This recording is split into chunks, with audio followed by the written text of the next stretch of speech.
Throw your motherfucking hands. Get 'em high. Welcome back, everybody, to another edition of the 1 a.m. podcast. I'm Rashad Milligan, joined here today by my co-host Jelani. Jelani, how are you feeling tonight, sir? It's a beautiful Friday night, to break the fourth wall a little bit. I know we're not supposed to tell y'all like what day we record on, so y'all supposed to feel like like y'all listening to it whatever day that we put it out, or we put it out, you know what I'm saying? But yeah, it's cool. We having a good time. It's gonna be like we want to shout out to our guy Mo, our third member of the team. He's on a well-deserved vacation right now. He's somewhere, sailing on a Caribbean island, doing his thing, surfing in the water, living his life. So shout out to our guy Mo. He's out in the Bibelots, rocking back and forth on some Aaliyah, you know what I mean? So you feel me? He's in. Mo. Yeah, he's out. No, I was gonna say he's in. You know how like Drake be dissing like the Sheraton and like regular people hotels. Yeah, he's in one of those hotels that Drake stays in. I'm at the W, but I can't meet you in the lobby. Y'all, I gotta watch my back. So I'm not just anybody. Listen, are we in the words of Ray J, are we live? Are we on your? We are live. We live, baby. On your channel right now. We live, yeah. One person was on earlier, and when we first started for the first minute, and then they dropped off. So, but the numbers don't be accurate on here because sometimes I'll be streaming by myself. It'll be like 0, and then someone just pop in the chat, and I'll be like, "It's saying 0 people are watching," and someone will be actively in the chat. So another thing. But yeah. Shouts out to who's watching right now. I wanted to start off with this, man. As you mentioned, our boy Mo Knows is on his vacation right now, and it's because it's his birthday. Salute to RB Mo, man. His big birthday tonight and stuff like that. So I'm bringing this up to ask you, Jelani, as I'm gonna scroll through these, right? So here's a Twitter picture, right? It took me a little while, like, to go through to like find some pictures to post. Here's a Southern picture. Okay, got a shout out to the college days. Kyle Korver at the game. This is Mike. Shout out Mike Noel in the building. Cut off in the picture. Oh, throwback right here, man. You know what I'm saying? The youth boys, you know what I'm saying? Get money boys for real on a college tour. And then you have Morehouse Acceptance Day when we both were Morehouse men for just a day. And then, college tour once again, North Carolina, and wrap it back up to the home, the premises. Some real 6-man section. You know what I mean? It was an era. If you knew, you know. If you know era. You know what I'm saying? Jelani know about everything like that. So with that, man, opening it up, what was like your favorite memory moment with Mo growing up, man? Oh man, I would say there's a few. I remember us going to a talent show. That's probably like the first time I remember hanging like outside of school. I think I went to a talent show, and he was there. This was like 2012, maybe, I want to say, like the talent show. I remember we went to the talent show one year, and that was like when Emmanuel Hudson came to the high school or whatever. Yeah, I remember that one. Like that's kind of the first time I remember hanging out with him outside of school. But that, and then I remember, I think we started hanging out more so like after we graduated high school. Like, because I dropped out of college after 1 year, and when I came back to where I live, he was here, and then he lived like around the corner from where I stayed. So like we started hanging out more. See, like y'all got like more of, because like what you first met Mo like 5th grade, you said? Yeah, 6th grade. It's my first time seeing this video. What is this? This is Emmanuel Hudson at the Marietta Talent Show, high school talent show. Oh yeah. That was like the first time. That's DJ. I'm trying to remember. First time I'm seeing this, because the video that I've seen always was the video that Emmanuel and his brother posted on their YouTube, which is a professional camera. You know what I'm saying, coming out from their perspective. I never seen just a cell phone 2000. What year is this? Look at this username, by the way. a cell phone 2012 quality type video perspective posted of it. So this is like new to me. By the way, I'm about to like literally wish Mo happy birthday now because I'm not even gonna lie. Y'all know I got love for both of y'all. We have all forgotten each other's birthdays at certain points. I knew it was in April. I just didn't know what the day was. Yeah. Like I know your birthday in November, but I always forget the day. And I remember one time when ironically we were recording 1 a.m. and you said, "Hey, bro, I ain't gonna lie, bro. It's my birthday, bro. I ain't trying to." We was like, "Oh, our bad. Happy birthday, bro." Yeah, I'm about to tell him right now in the group chat. My bad. Yeah. No, for sure. We gonna play this She Ratchet in the meantime. You know what I'm saying, bro? Listen to this audio quality, bro. 2012, and this was normal to us back then. I don't think kids. Oh my gosh, this makes me feel old, bro. Like 2012 does not seem that far away back. And you look at the cell phone quality, and this was like normal back then, bro. Oh, this is bad. There are kids born in 2012 on TikTok. Facts. Like that's, you know what I mean? Like they'll be having these posts on TikTok that'll go viral every now and then, and it'll be like a background picture with the text on it, and it'll just be like, what grade were you in 2012? And it'll be kids in there like, I was in first grade in 2012. Yeah, but you also got to realize they're like 20 years old now. Like that's no, that's crazy. Like, you know what I'm saying? Yeah, the 2000s kids are 25, 26. Yeah. Oh, they're the full grown adults. Like they're like grown. Like somebody born. I'm born in 95. I don't look at somebody born in 2000 as a youngin. I still do because my little sister was born in 2000. So it's like, if I see a woman, we gonna talk about it. Let's talk about it. And I find out she was born in 2000. I'm like, dang, she looked good, but I'm still looking at you kind of weird because it's like, I remember changing my sister's diapers.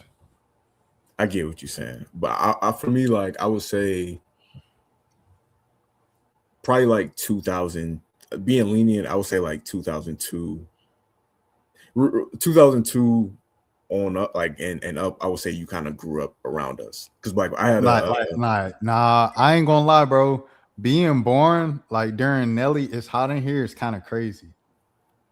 But you're at least old enough to remember like being a kid when Obama became president. If you born like 2002, that's a fact. You know what I'm saying? Like it's certain stuff that once you get to be in like 2005, like I got like little cousins, like one is born 2005, the other one is born 06, the other one's born 07. Like there's certain stuff that they probably can remember that, you know, we might have in common, but for the most part, it's like I was 10 years old when you were born. You know what I'm saying? Right. Like we don't, we just didn't grow up in the same era, you know. But within like 5 to 7 years, you could say that that's technically a little bit the same generation relative. No, for sure. Because it's like for me with older people, like I think ever since I've been in my 30s, like I low key, if a woman looks good, right, on social media, and she say I'm 42, you know what I'm saying? Like I no longer look at that like, dang, that's a cougar. I wanted to say another word about, you know, being respectful. Like, you know what I mean? I get what you're saying. Now I look at it like I could pull, you know what I mean? Like, yeah, it's realistic now. It's not like, exactly. Like when you're 20 and it's almost like, yeah, it's definitely different for sure. That's not something that like happens every day when you're 20 years old to be like with a 40. You know what I'm saying? Like, but if you're 30 and with a 40, that's like totally normal at this point.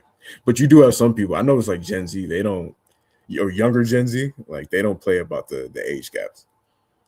Yeah, like, I was about to say like, because I was literally about to say I feel like we're in the sweet spot of like early 30s.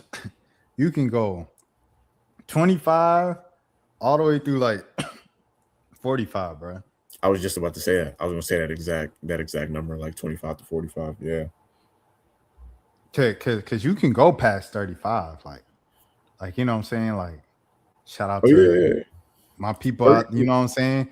Hey, y'all know who we are. I ain't gonna age shame y'all publicly, but y'all know who you are. Y'all know I'm cool with y'all.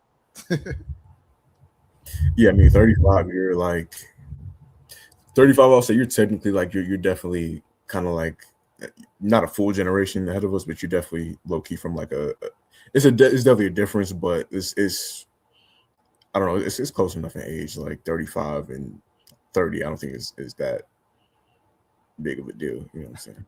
35, I feel like you can no longer talk to anybody under 27. I'll say 25. 25 is still kind of crazy because it's like technically it's good, you know what I mean? But it's still kind of crazy because at 25, I still felt like I was in my early 20s. It was just like mentally, I was like, dang, I'm 25. Like, I thought I Yeah, was going to be married at 25. I definitely wouldn't make that move like long term for sure. That wouldn't make Like, sense. 25, you definitely, yeah, you're still outside. Honestly, like at 30, I mean, I don't know. It's just a different era now. Like people it's not. I feel like something different maybe like 20, 25 years ago. Like, I feel like being 30 really used to mean like, yeah, you're a full grown adult now. Like you're. I mean, you obviously are at 30. You're a full grown adult, but it's like, I think because of the economy the way it is, a lot of like it's the idea of being married with your own house at 30 ain't really as common as it used to be. That used to be like a normal thing in America, and now, and especially with social media, people is super outside in their 30s. Like I feel like yeah. this Yeah. definitely the I was most. about to say social media and the internet. Yeah, this is definitely the most outside generation of 30, and I low key the 40-year-olds is outside too. That's a fact. Like, the main thing I think about is birthdays. Birthdays, you know what I'm saying? A 40, you know what I Man, mean? Keith, your birthday. If a 40-year-old, some women look good, she gonna throw on that lingerie and get them the balloons that say 45, and she gonna do you know what I mean, a photo shoot in the lingerie talking about I'm 45 and posting on Facebook, Instagram, Twitter, and it's gonna go viral on one of them sites. There's a photo shoot for every holiday now. The photo shoot for every that's crazy because There's a they photo got shoot. we got, of course we have the Christmas always been a thing, but then it became a little more like, I feel like, one-on-one relationship type thing with the matching PJs. Like, I don't know if someone made a joke about matching PJs on Twitter one time, and then it became like a thing, like a standard, but now Yeah, it's like a yeah. thing. Yeah, you got the Christmas photo shoots. You got really Thanksgiving, not so much, but like Christmas for sure. Valentine's Day is probably Valentine's Day and Halloween is like number one and number two. Facts. Uh, they I saw the other day. I saw some people. I didn't see it personally, but I saw some people even saying like they was doing something for Easter. Like it I was was. about to say Easter, get in there. It's not like a photo shoot with the backdrop and stuff like that, but it's like, I ain't gonna hold you. I'm gonna keep it real. I feel like a lot of families, like the younger popping families, cool little joints, they go to church on Easter solely for the purpose of getting off the fit pick with the family. Yeah, no, there's definitely the Christian influencer community is definitely a thing for sure. And It's shout out, salute. I mean, I found out Asa goes to my church back in Atlanta like this past Easter. Like he posted, he said, "Great service today with Pastor so and so." I said, "Asa, go to my church." Ace Hood. Shout out to my guy, man. I said my guy like I know him personally. I don't know Ace whatsoever. Yeah, Ace had a few songs that I like. He had that song. I don't know if you remember his first song when he was signed to Cali. He had a song called Cash Flow. They used to get played on MTV Jams all the time. But and then Hustle Hard, of course. Yeah. Yeah, he had a run. Yeah, shout But out. yeah, He said for sure. shout out to Ace Hood. But yeah, no, definitely the holidays, the photo shoots are crazy. 4th of July is, I think, like maybe like, oh, we still in April. It's still a few months away. We still got some time. I feel like low key Cinco de Mayo is it's like the new like start of summer now.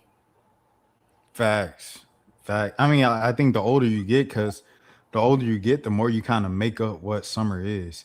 And shouts out to Asa. If you like, why are you posting Asa's kids? Asa posts his kids. I didn't do that. Asa did that. Okay.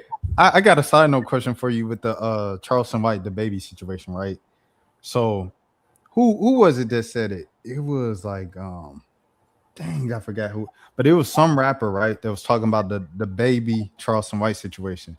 And he said, baby, if you have a the rap persona of the baby, and in your real life you're Jonathan, if you don't want people to talk about Jonathan, you got to separate the characters a little more, because now you playing the baby outside and someone approach you talking about something from your Jonathan life, and now you offended and you like, nah, that's off limits. He like, you done posted your kids multiple times. So now you creeped out and weirded out that someone done painted a picture of your kids when you posting them all the time. How you feel about that? Okay, so my take about it was I didn't think the dude was a weirdo, but like I will say that it would have been like I don't know. I just want to know what the decision making was to necessarily, like they like when Tyler Creator did the freestyle on Fun Flex, he was like, "Yo, what made you go with that verse? Like, why did you, out of all the pictures that you could have animated of the baby, why did you personally go with his kids? You know what I'm saying? Like, or why did you not pick a picture of him with his kids? I don't know. I kind of get where the baby was coming from, as far as like, imagine you walking outside the club from his point of view, or you're walking into the club and a guy just pulls up with a random just canvas size painting of your kids out of nowhere. Like, you don't know him.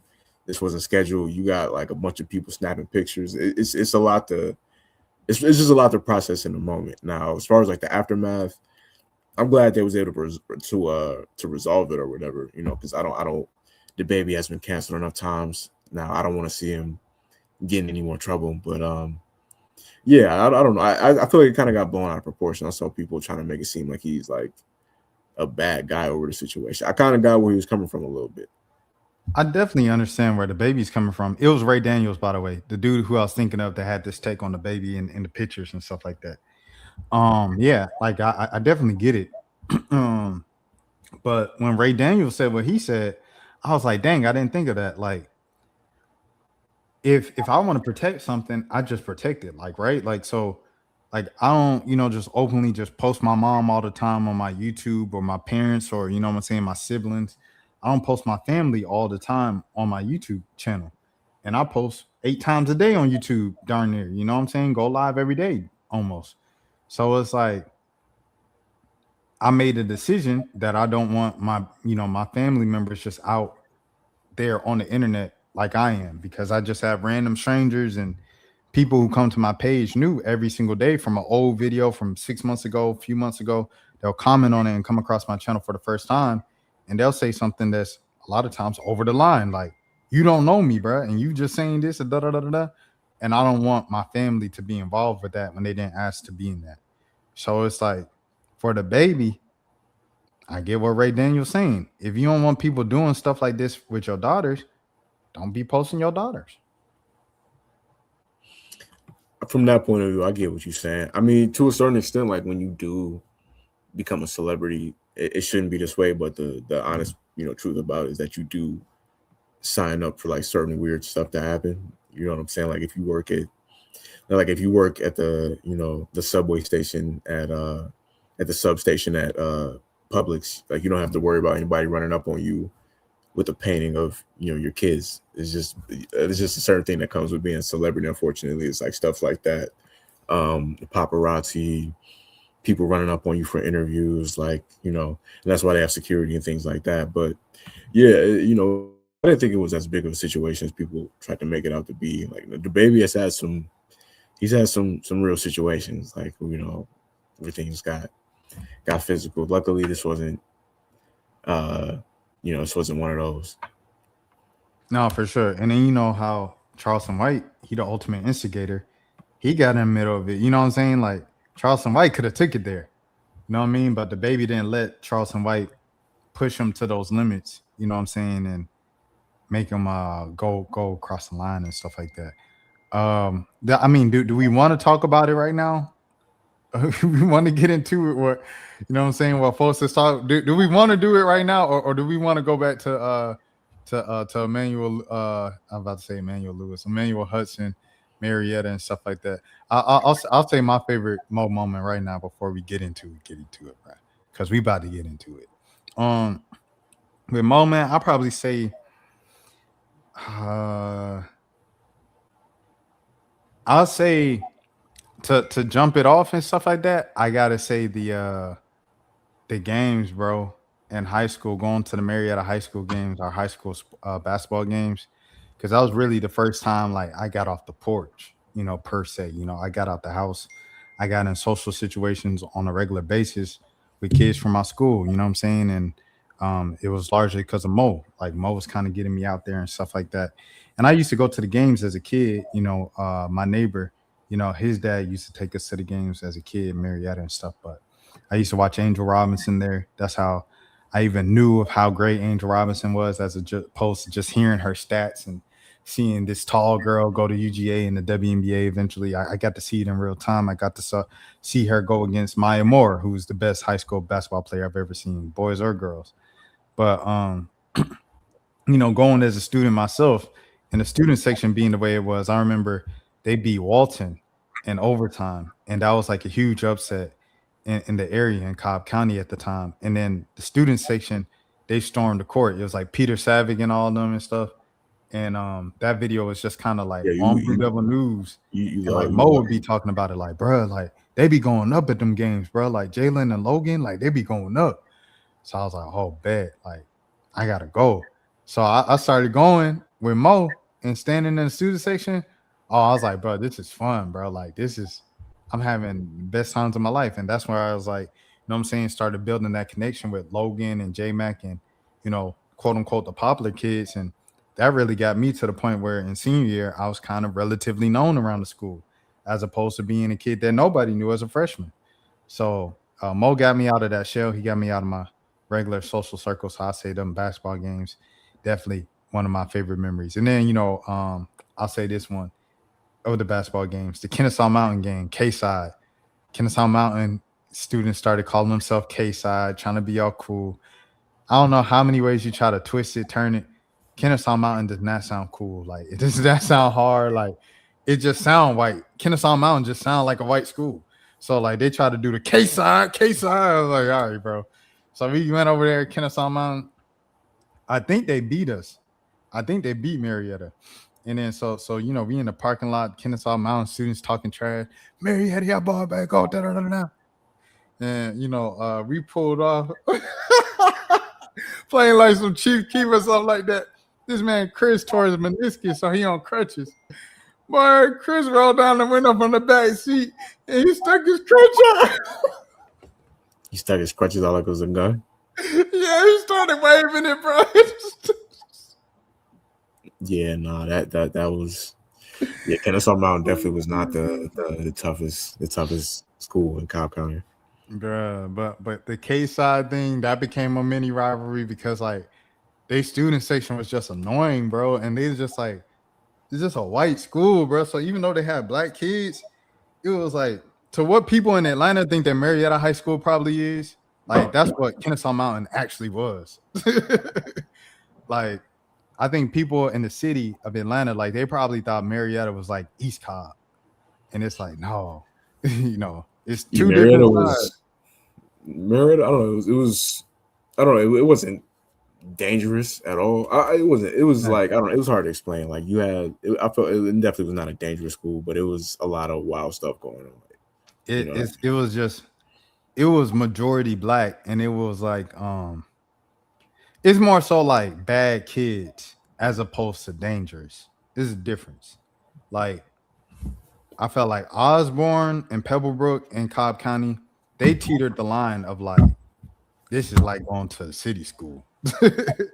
Yeah, definitely the schools I would say closer to the city of Atlanta, like Pebblebrook, like you said, South Cobb, Campbell, Osborne. They had more of it was like black / Mexican population. We had like an interesting mix. I think it was like low key like a third black, a third white, and then maybe like 20% Mexican, and then like 10% everybody else. It was an interesting mix of people for sure. But interestingly enough, statistically, it was just way more black people than white people there. But it didn't feel like that. It definitely didn't feel like it. It felt like we had a lot of white. It felt like a white school with black people there. Yeah, low key. No, that's Definitely. I mean, I don't know why we had a lot of white kids though. Like it felt like I don't Yeah, because well, see, this is how it happened, bruh. I'm talking about our graduation day. Our graduation day, we in the the middle school little announcement, little ceremony, little joint, the auditorium, and how we was waiting in there before we went and lined up and then walked out all on the sidewalk into Northcutt Stadium, right? So we in there, and we had Cameron Mills. A shout out Cameron Mills, deep voice Cam, and you know what I'm saying. So we all standing there, and then we talking about how it was like a white school, and he said Marietta is not white, and I said, bro, yes it is. It's a white school. Like anybody in Atlanta, they would like laugh at you if you say you from Marietta High School. He said, look on this row. Cam was the only white dude on the row. Yeah, no, I didn't think I realized at the time how even though it makes sense though, because most of the people that I was cool with at their school was black, but like we had enough white kids. It was a lot of, I don't know, it definitely felt like we had a lot of white kids at our school for sure. And I think the school was so nice. Like I'm not gonna lie, like it's gonna sound crazy, but how nice it was, you would think, you see a few preppy white kids with nice cars and they dress, kind of all preppy, short shorts and the Sperry's and the Hollister tees and stuff like that, which and the black kids, we started dressing like that too, just because, it was the black boy, white boy era. Mm-hmm. But you know what I'm saying? Like it's very easy to equate like nice with white. And since our school was a nice school with a white principal and a white assistant principal, you know what I'm saying? Like pretty much everybody, all the administrators were white. Most of the administrators were white. The head honchos were white. And the auditorium was nice. The gym was nice. The hallways looked nice. The school just looked nice. And it was a big school. So it's like all of those things combined, you can kind of think, oh, this is a white school, but it wasn't. Yeah, I went to I mean, it's interesting because I went to like I grew up honestly in East Cobb, like for real. Like we moved from Detroit. I was born in Atlanta, but we moved to Detroit when I was a baby, and then we moved to Marietta when I was 7 or like 6, about to turn 7 or whatever. But yeah, we always stayed in East Cobb up until my last 3 years of high school when I went to Marietta High. So like growing up in East Cobb, it was kind of the same thing, low key, like population wise. Like now that I look back on it, even though East Cobb has a reputation of like the feeder school I was into was Wheeler. You know what I'm saying? People think Wheeler, they think like they mostly think that's a white school, but it was honestly like it was a lot of black kids at Wheeler. Like low key, I feel like it was more black kids than white kids when I was at Wheeler. Like I would say the schools on East Cobb, that's like East Cobb, the stereotype, Pope, Lassiter, Walton, Lassiter for sure. Lassiter, we pulled up the Lassiter for a football game, bro. And like the parking lot, it looked like High School Musical, bro. Eddie Prince was the star quarterback. They looking like they got the USC fight song, the USC jerseys, and the logo. Dun, dun, dun, dun, dun, dun, dun, dun. Eddie Prince was going to the SEC. He a white pocket quarterback, pocket passer. Like he not scrambling at all. Like he was a traditional white quarterback. You know what I'm saying? Shout out Eddie Prince. And so like at the time, like that was like what you see when you think of East Cobb, like because that's where them boys at. A&P and all them Kai Sinat, they stay out there in East Cobb. So that's the side of Marietta they on. They on the whole other side. So when people like they're in Marietta, I'm like, not our side with the Mexicans and everything. That wasn't the East Cobb I grew up in though. Like the East Cobb, it's crazy because like the neighborhood I grew up in was like it was like lower middle class, but it was like middle class basically. Like it was townhomes and yeah, it was basically like every house was a townhome. Like it was a bunch of townhomes in the neighborhood. But I say Wheeler was more West Cobb. You know what I'm saying in terms of Wheeler's culture and stuff like that. Like oh, you said culture, yeah. No, yeah. Like geographically, it's East Cobb. But like I'm saying, like culturally, like when we went to Wheeler, it was like a little beat down. The gym was, smaller gym, even though they had this storied program history of like everybody that come through that basketball program go to the NBA. Sharif Abdul-Rahim and all these other different folks like Chuck Mitchell was D1 and obviously we all know Jaylen Brown. He the most successful person to come out of Wheeler, who was in school the same time we were in school. And now they have a new court because of probably Jaylen Brown's contributions to the school and stuff. But I mean, before when we were in school, it was pretty. Wheeler was kind of like Marietta and how it's shaped and everything like that. Yeah, oh no, for sure. Like I'm not going to sit up here and act like because I went to East Cobb Middle School, and then I went to Wheeler for 1 year before I went to Marietta. But yeah, I'm not going to sit up here and act like it was the movie like Lean on Me. Yeah, I'm not going to act like it was like that rough. But there was definitely kids. Some things was going on. I'm not going to try to oversell it, but it definitely was a mostly. Not I look back on it, even though it has a reputation for being like a white school. It was mostly definitely mostly a black school. No, when I think of white, like we said, Walton, Pope, Lassiter, Kennesaw Mountain, even though they were trying to become black and stuff like that. But yeah, I feel like Marietta was always kind of black and loud, even though like I think the older white people in the Marietta community tried to make it seem like Marietta was always historically like white. Like they try to sell us that narrative. When you look more into it, like Marietta's always been black. Like they had B-Town, projects and everything that they tore down when we were in middle school, growing up and stuff. Like they tried to eliminate a lot of the black history with Lemon Street High School being a thing, but it was like, no, like actually black people were always in Marietta. And, there never was the old Marietta with white folks and stuff like that, and nothing but white folks. It's always been a mixture of black and white people because of the proximity to Atlanta. Like all of these, it's funny to me how Metro Atlanta areas be trying to act so, Roswell, we white, we that. I'm sure there's a lot of black people in Dunwoody, Alpharetta, Roswell, all these places because it's proximity to Atlanta, and Atlanta is so black and there's so many people, so dense, population wise.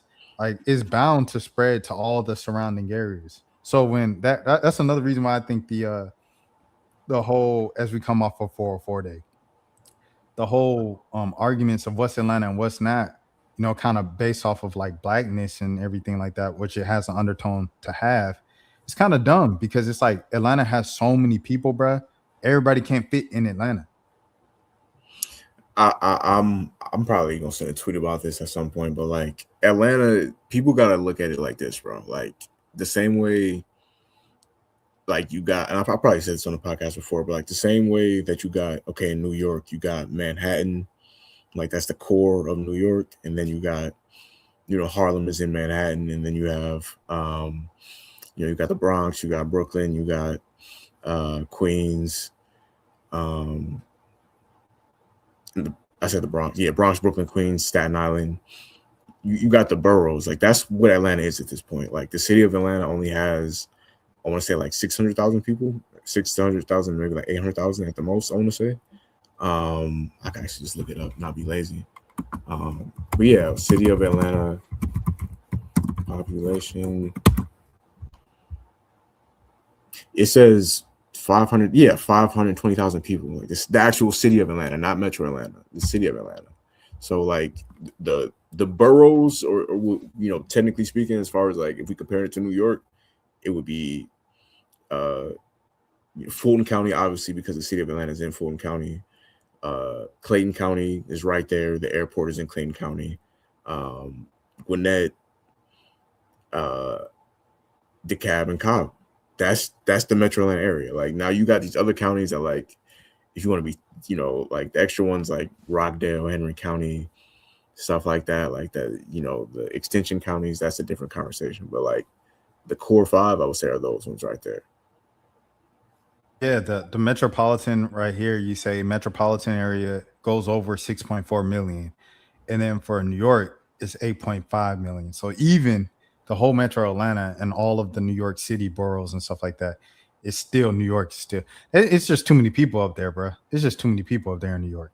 Well, the thing is that when they say, because they cheat when they do this, like if you look up what they consider to be the Metro Atlanta area, it's it's like 20 something counties. A lot of them counties are not even close to Atlanta. Like it'd be like a hour out. saying that it's like the Metro Atlanta area. Like that's not. If you can't, I feel like if you can't get to the Metro Atlanta, like without traffic, if you can't get to Atlanta, yeah, like look at this. Like Forsyth County is not Metro Atlanta, bro. Cherokee County is an hour out. Cherokee County is not Metro Atlanta. Fayette County is if okay, like it's kind of Metro Atlanta, like it's south. You know what I'm saying? Like it's relatively close, but it's still far out, bro. Rockdale is not Metro Atlanta. Rockdale far, bro.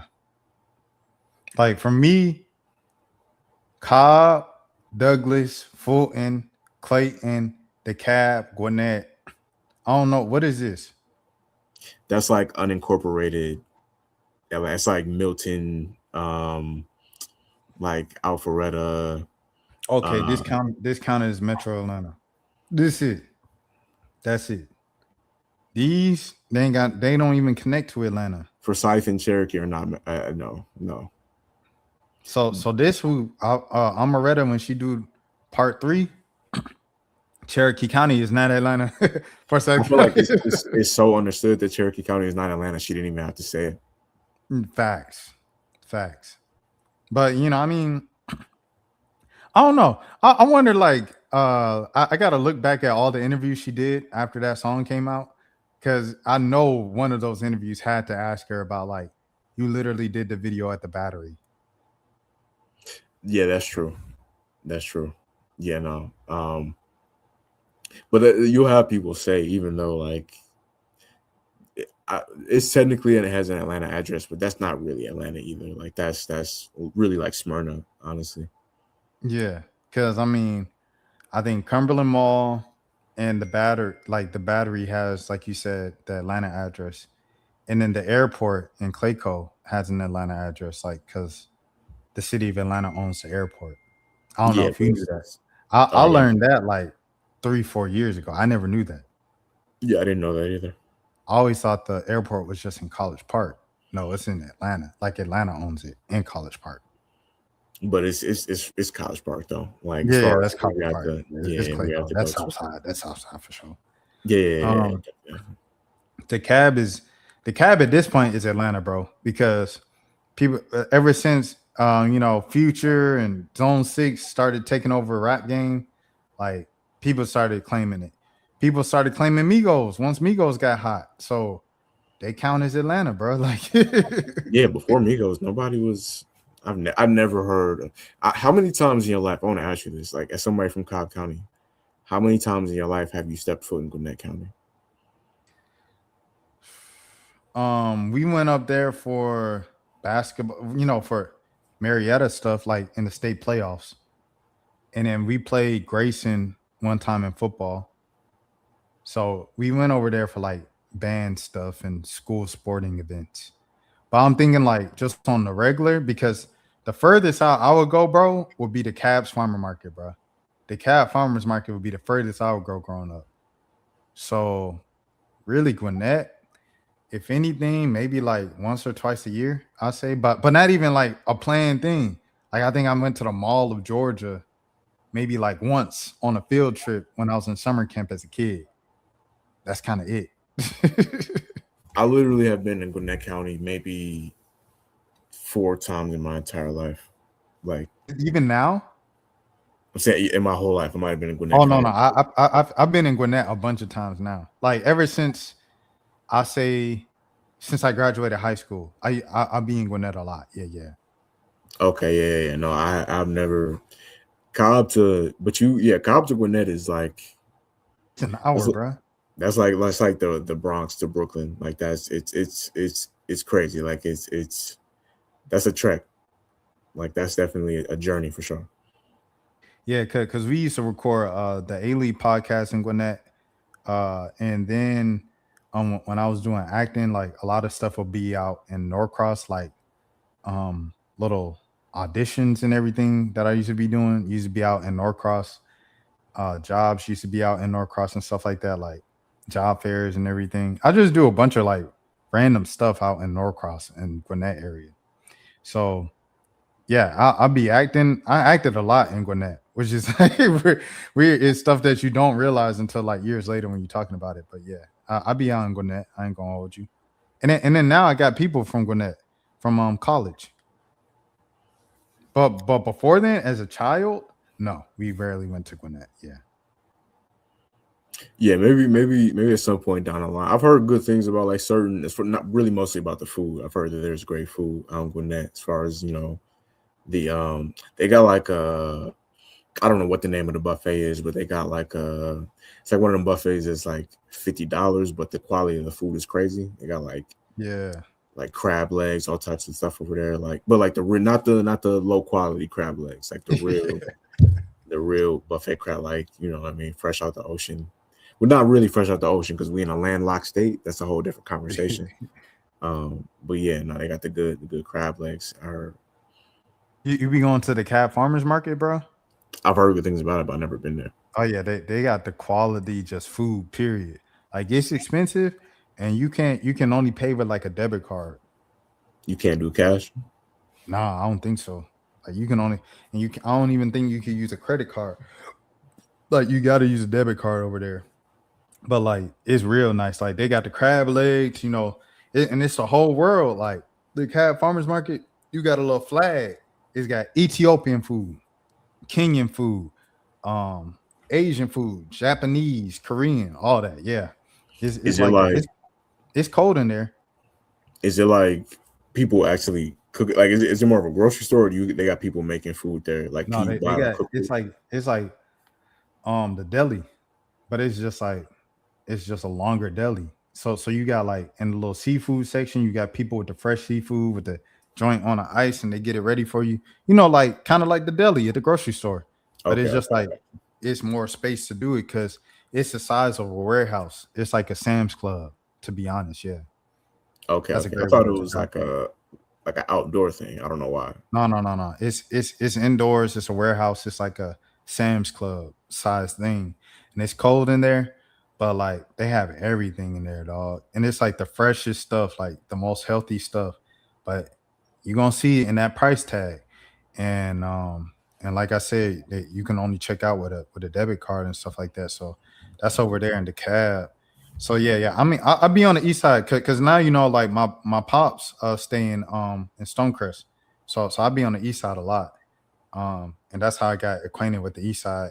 I got acquainted with the west side because of course, like we from Northwest, so we was already on the west side, and then but you know, mm, my pop and them they used to be over here Southwest, and now and then I worked in West Midtown and lived in West Midtown for a couple years, and I also worked in Douglas County, so I know the whole West from just living and working out there. I know the East from living and working out there. South side I just know from people I went to school with, and then I don't know nothing about this. Except for like we had games up there in high school, Cherokee County. Yeah, I've only been in Cherokee County and well, actually no. What I do know about Cherokee County, I want to say Lake Alatuna is out there. Yeah, yeah, I think so. Yeah, I definitely grew up going to Lake Alatuna. Low key, Lake Alatuna is way. I mean, I've never been to Lake Lanier, but like, if I got to choose between the two, I'm definitely going to Lake Alatuna before Lake Lanier, for sure. Yeah, I ain't never heard nothing crazy going on at Lake Alatuna. No, What high school did Josh Dobbs go to? he went to Alpharetta. Who went to Alatuna then? I don't know anybody that went to Alatuna. Nah, it was a football player that. Oh dang, Jordan Canada signed with the Dream. Jordan Canada back with the Dream, y'all. Breaking news.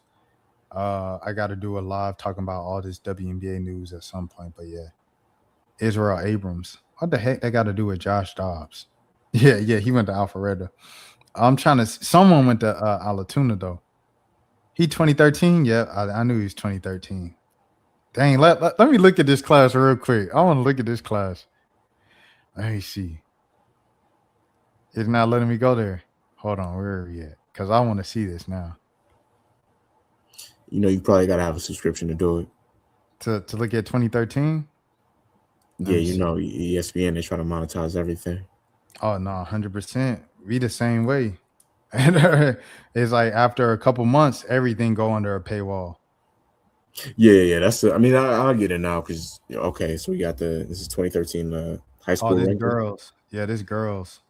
Girls basketball. You got Diamond the Shields, top 5 in Norcross. Alicia Gray. I didn't know Alicia Gray was my age. I always think she older than me or whatever. Lexi Brown, of course, remember her. You have any run-ins with Lexi Brown coming up? Who, me? Yeah. No, what school did she go to? She went to like somewhere in Gwinnett. She went to North Gwinnett.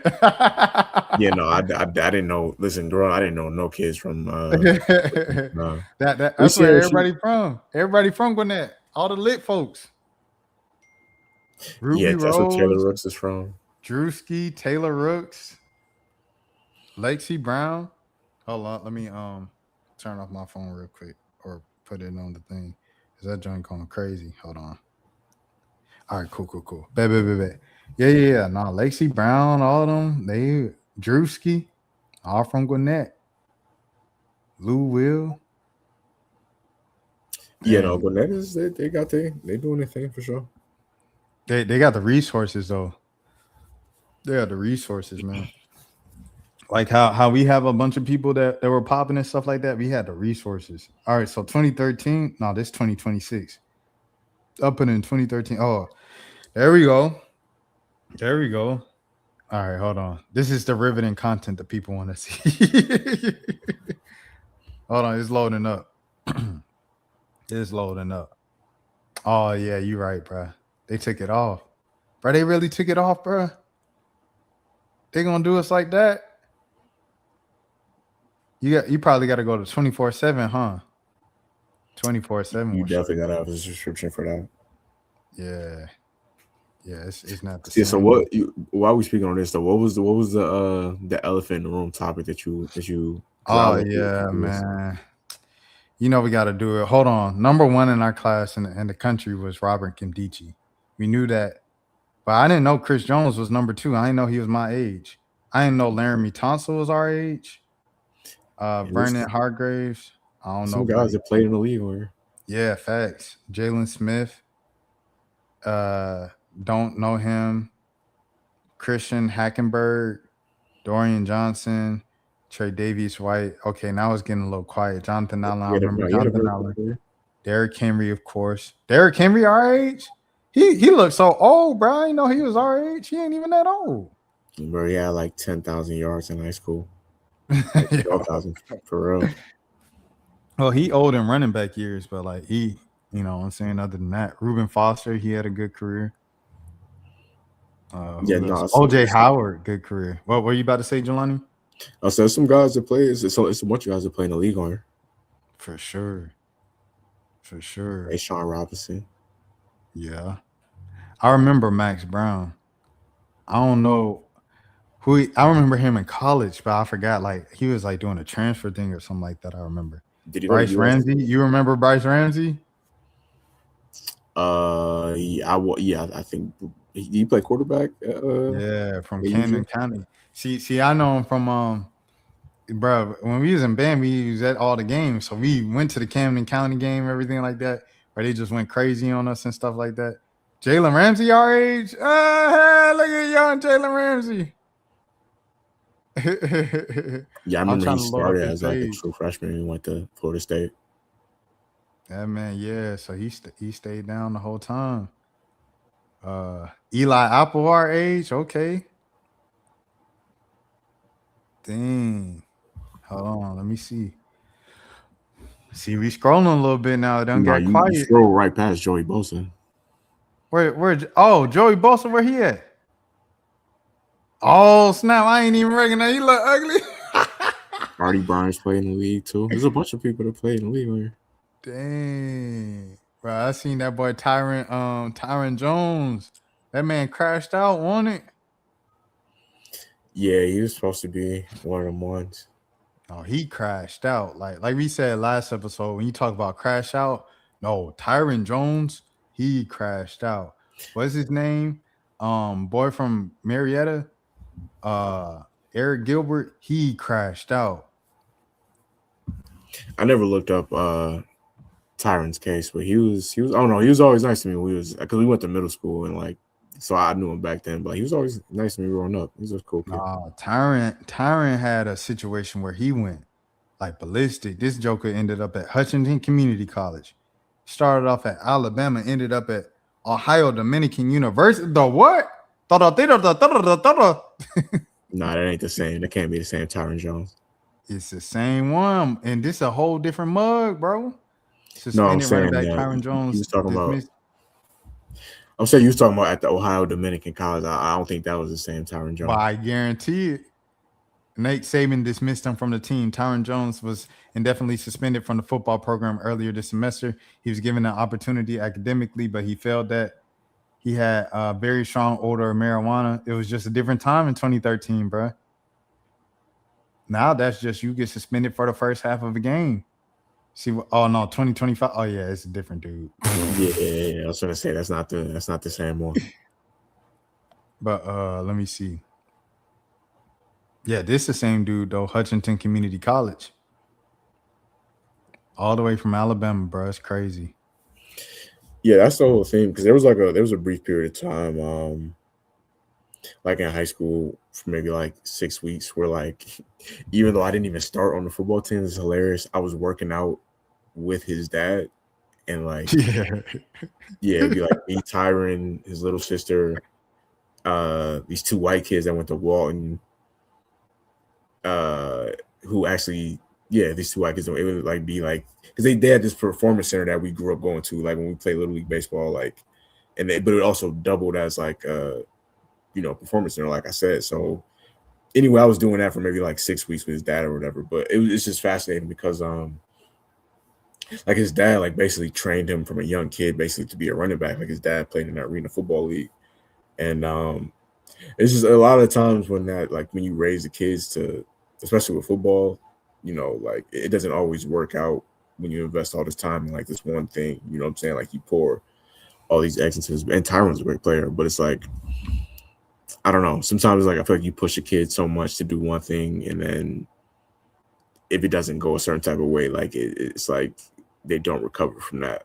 Like because you've made that their whole identity. Like I remember him telling me a story about when he was like a kid, like 6 years old, like his dad putting the pads on him and like hitting him, like having him run towards him full speed, and his dad would like, you know what I'm saying, like.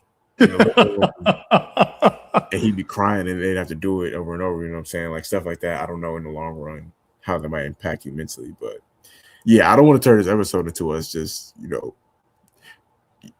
shitting on my guy's career or whatever. Like, damn. No, I mean, but that's real like black kid stuff, bro. Like with someone was talking about Kyron Lacey earlier this week. Like it was some anniversary for Kyron Lacey. I don't know what it was, what the anniversary was. Let me see. Kyron Lacey. Let me see. Hold on now. Okay, Kyron Lacey passed in 2 days, a year ago today. So you know what I'm saying? Like, I remember when Kyron Lacey passed, I brought on a bunch of former athletes on my channel, and we just had a like roundtable discussion because, like you said, like the story of Tyron Jones is a story for so many kids. Like I know so many kids just from Marietta, the kids that we grew up with. They were good at basketball. They were always good from a young age, but they've been playing year round since they were 3 years old. Like AAU in the summer, school ball in the winter, and then like some other league in the spring. You know what I'm saying? Like they just find a way to play nonstop basketball. I got basketball practice. So then when when you get a scholarship, because you practice your whole life, you're going to get a scholarship somewhere, even if it's a community college or JUCO or something. You go to that JUCO and, you know what I'm saying, you might not be playing that much at the JUCO and you start dabbling into weed or something like that. And you get kicked out because your grades aren't up and you said you're not playing. You get kicked out or you leave the school. Now you have a whole identity crisis. This is the reality for so many young black men, bro. And I remember me growing up at 19 and everything like that, 18. And people would try to make me feel bad for wanting to be a journalist because I was tall. I'm like, bruh, I'm tall. I'm Trey Young's height, bro. I am undersized. I am an undersized guard in the NBA. You face height discrimination. Which is crazy, is insane. But that's the reality of the situation. I'm an undersized guard in the NBA. the amount of weight and training that will even put on that I would need to put on just to be adequate enough to be an end of the bench two-way guy in the league, and then to only being there for like 2 to 4 seasons is not worth it. Because all the progress that I made in my I ain't gonna get that type of respect in the media if I'm coming from the G League. It's like you won't even know rotational piece, child. Please, DJ Shockley had it easy, relatively to make it in the media space as a guy who did not have a wildly successful playing career, and that's because he had a great moment at a very popular school. You know what I'm saying, at UGA, and people in Georgia just love UGA football. So it's like he had that break. But if you're not one of those guys, you are not going to have a successful job. Like, even if you talk about Matt Barnes, Steven Jackson, Kendrick Perkins started on a championship team in the NBA. Like, there's no dudes who's just scrubs that can just go over. I think the closest example would be what's his name? Dan Orlovsky. Mm-hmm. He would be the closest example to a guy with a successful media career that was a scrub in the pros. But even when you say somebody was a scrub in the pros, like that's facts. You know what I'm saying? Like the level of talent that you have to even be a starter in the NFL, like to make the league alone, let alone be a starter in the league. Yeah, yes, you were a starter on an 0-16 team. Okay, cool. I get that. You know what I mean? That's not something to be proud of. But you know, you made it to the league. You put food on your family's plate. I gotta respect it, man. I'm with you 100%. So anyways, I'm saying all that. But yeah, to your greater point though, as far as like the journalism, like I definitely feel like it's especially now, like if you I feel like they're getting rid more so of the, especially like on TV and stuff like that, like just the regular journalists on television like that. Like you definitely got to be, especially with the podcast, like you got to be, a lot of times now you got to be a former athlete or a rapper, you know, to get a podcast deal. Facts. So, but it's like, when people tried to shame me or make jokes about me or something like that when I was 18, 19, like it didn't affect me at that point because I was just like, bruh, I know how much work I had to put in just to even be on varsity. Like, I remember my dad was telling me at 10 years old, he was like, if I want to be on the team, on the school team, I got to carry the ball with me everywhere. Dribble the ball, wake up at 5 a.m. and practice before school, carry the ball with me to school, carry the ball with me on the school bus, carry the ball with me when I'm walking back home. Like I had to do all of that just to make the varsity high school basketball team, dog. I was like, nah, I ain't doing. Like at 10 years old, I was like, nah, this I ain't doing that. And like, so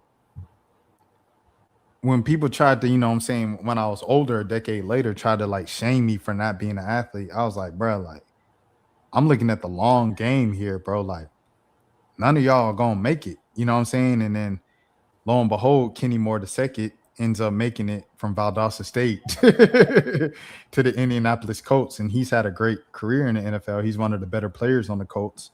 And then at Georgia State, there are no Shannon Sullivan's kind of still like floating around in the NFL, but other than that, nobody else is active as a professional athlete. Like there's a lot of guys that went to the NFL, stayed for a couple of years, and then kind of stopped getting signed.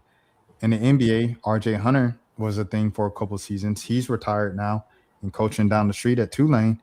So it's like, I have no regrets, bro. I think what I said proved to be true. No, facts. I get where you. I definitely get where you're coming from for sure. I'm looking at his cleats right here. I'm trying to tell if he had like, they look like Jordan cleats at first, but I don't think they are. I don't think he had that level of swag on the field. This was like you said, the 0-16 season, bro. Like this was the low light of lowlights, bro. You know what's crazy? They actually wasn't okay. They were a bad team, obviously, but like their roster wasn't like they had Megatron, yeah. Yeah, they could have. They could have won a game or two at least. You know what I'm saying? I don't think the Rock. This man said they weren't that bad. They had Megatron, but that was it. That was the problem. They only had Megatron. Yeah, no, that was that was actually the first season. Like I was watching football before this. Like I definitely remember watching Super Bowls and certain games before that season. But like 2008 was actually the first year when I was like fully all the way locked in, like fully like watching every game, like obsessed with football. You know what I'm saying? Like that was I could tell you like everything about that season just because that was like the first season I was really, like I said, like deep into football for real. And this was the season after the whole like 16-0 from the Patriots. Yeah, I remember Tom Brady towards ACL the first game of the year, the next year. Yep. Dang, that's crazy. But all right, well, let's get into it. Like you said, the elephant in the room, bro. What did you think of the track, bro?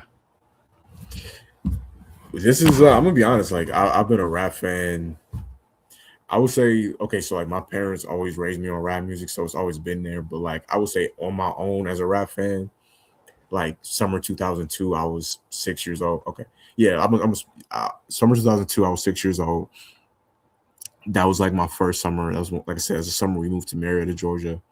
Long story short, first couple weeks in Marietta, we didn't have a TV, so all we had like the entertainment was the radio before we got the TV. So I was like a 6-year-old kid sitting by the radio, and that was 4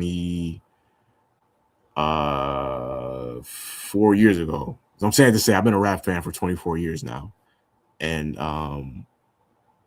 this might be one of the wildest stories I've seen in the history of me being a like this. This is low key. I'm gonna be honest. This is probably like top 5 wildest stories I've seen, and that's saying a lot. Like we've seen a lot of crazy stuff happen in hip hop. As far as the song is just like very surreal to listen to. Like we're listening to Gucci Mane rap about getting robbed by his artists as it's an open federal case right now. And I'm not one of these. Listen, I'm a civilian. I ain't never been in the streets in my life. Never, you know, it's just not the life I live. I didn't grow up in that type of environment. So I'm not going to like, I don't care about all that snitching stuff. That's not my discussion to have. But it is just fascinating watching the chaos ensue, like all the guys that do subscribe to all that, you know, street, I can't say the word on here, but like street and word, you know, rule book, like watching them be disappointed in this 46-year-old man that's married with kids, being like, yo, why is he telling on the guys that, you know, robbed him at gunpoint and tried to extort him out of a contract? Like, of course he's supposed to be doing that at this point, you know, at this stage in life. But yeah, as far as the song itself, it's just fascinating. Like it's like I can't even believe that this is like the reality of the situation that, you know, especially when I just feel like Pooh Shiesty has so much momentum coming out, and the way the FDO hit, you know, it was like, okay, he's out of here, just like he was back in 2021 when he first really started popping, you know. But it just wasn't meant to be as far as his career, you know. Yeah, man, it's just a crazy situation overall. First, I want to say this for Pooh Shiesty, bro. This is Pooh Shiesty's legacy. You get signed, you blow up with Black and Blood. It's the biggest song in the world. You go to jail. You finally get out of jail. We've seen it before. Bobby Shmurda had the hottest song in the world, goes to jail.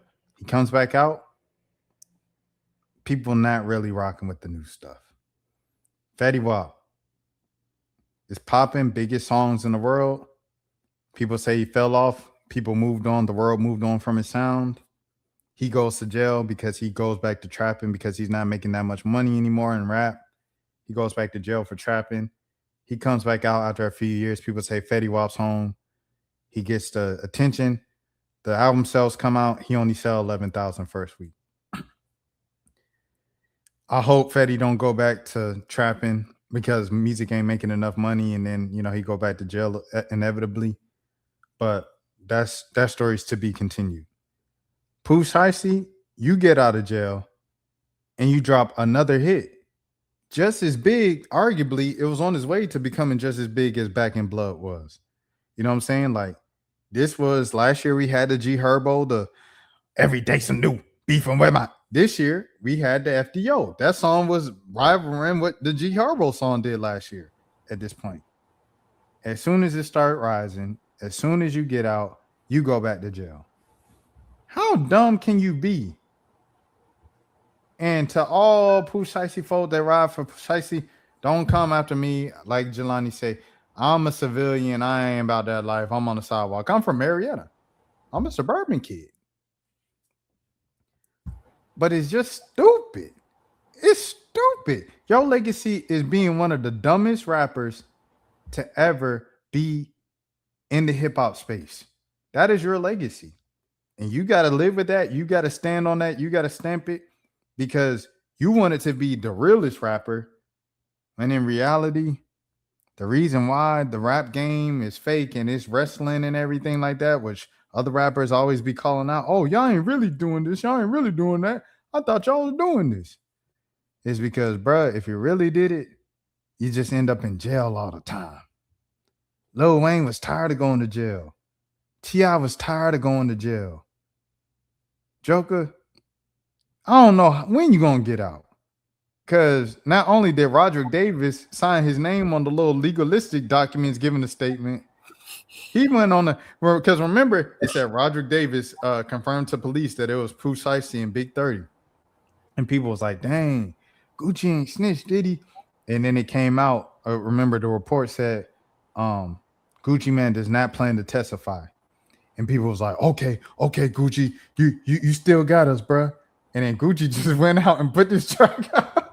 I don't know why he did it, bro, because everybody was like, I don't know if Gucci gonna snitch or not. I felt like Gucci could have saved this whole, Gucci Man mystique by not speaking on it in the rap song, not doing any interviews, just kind of going away and acting like it didn't happen. Because like you said, it is an open federal case. He went out and just kind of owned it. So I guess now he got a monkey off his back and he get to address it. Anybody that got any questions for Gucci Mane, you just listen to the song. It is weird. At the same time, what other people are saying is the same dude that made the song about, you know what I'm saying, doing what he did to Jeezy homeboy. You know what I mean? The same career, different man. But yeah, go ahead, Jelani. Yeah, I will say, even though, like I said, I'm a full-fledged civilian, I will say that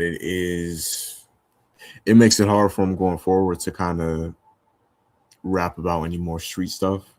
Because I'm seeing but Gucci don't even make music like that no more.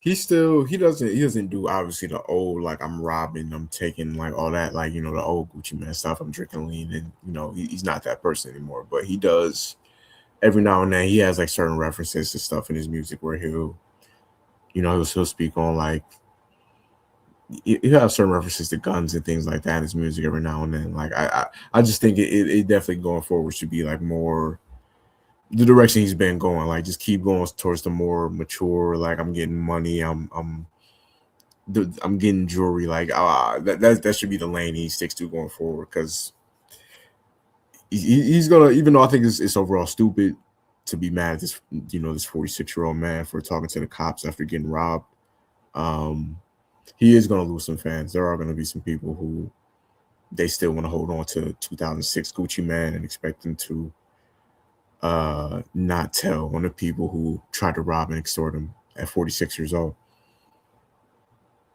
As crazy as that sounds. It's a weird thing. Hold on, I gotta reshare this to get the audio, or whatever, to play the clip. But you've seen the clip before, everything like that. Vlad, as much as we hate on Vlad got some stuff, boy. I ain't gonna hold you, bro, because he done interviewed everybody.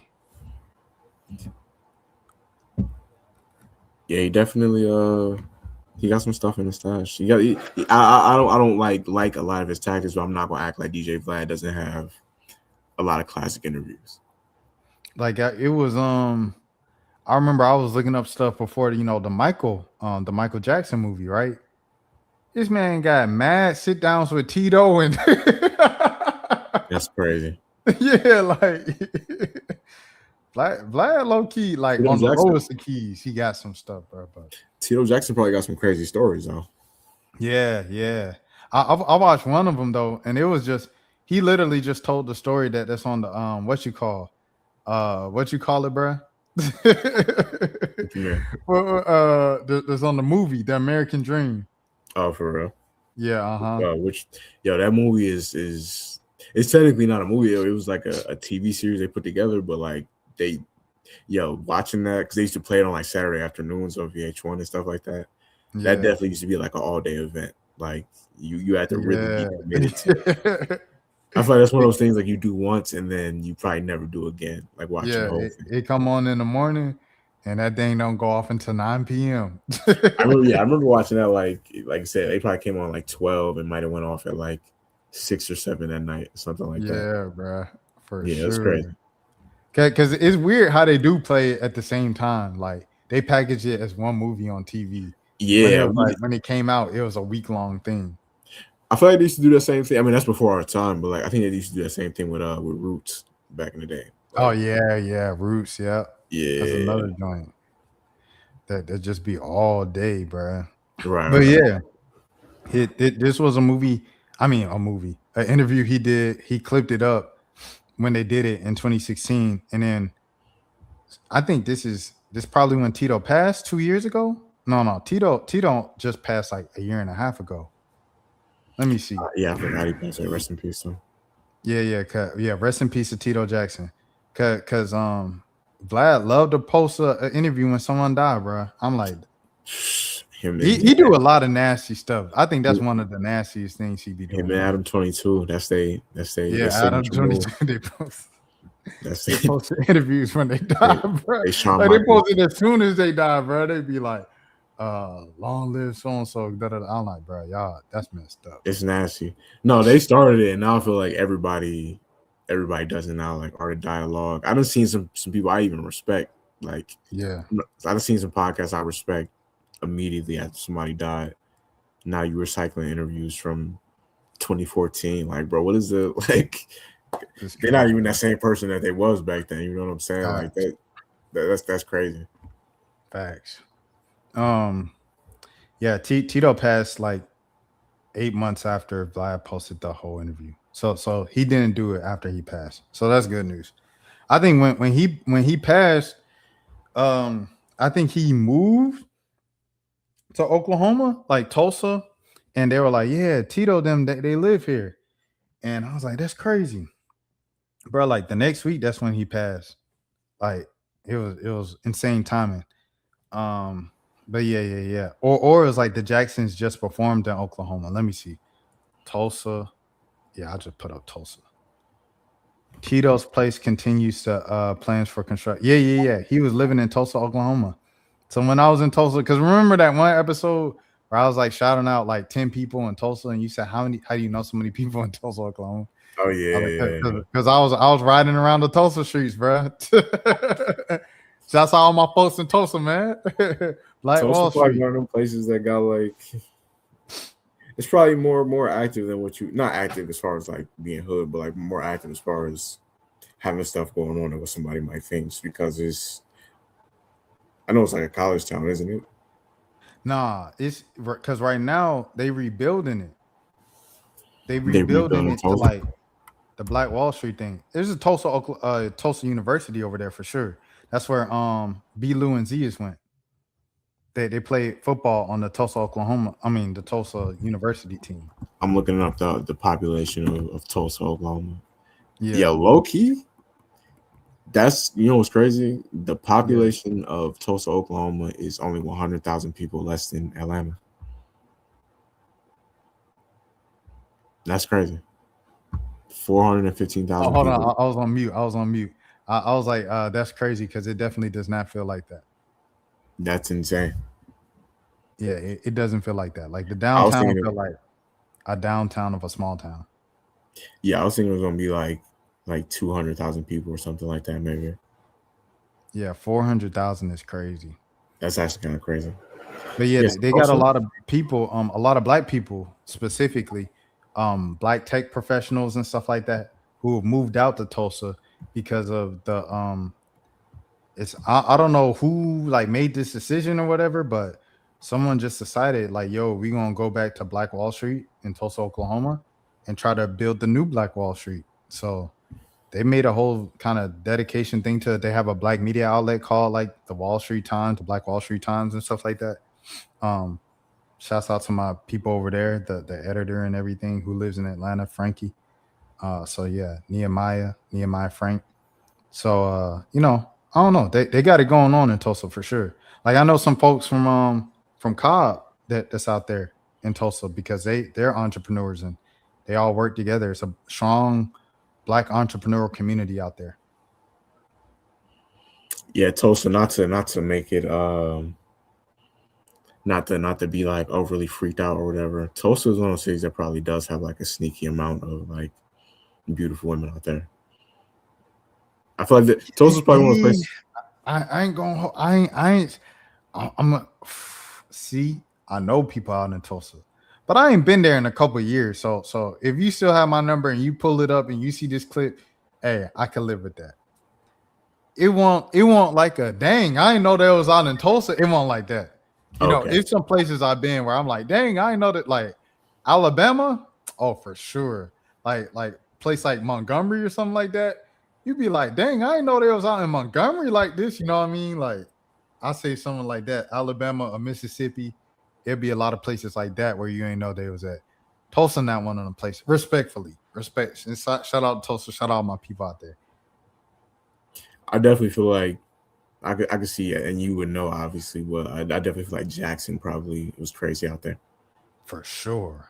Yeah, I can imagine. Sure. I can imagine for sure. Mississippi in general, and then like, because it's like, man, see, look, I remember someone asked me, they was like, who got the better looking woman? It's like Mississippi or like Toronto. It was something random like that. They asked me, and I told them like what the differences were between the women out there.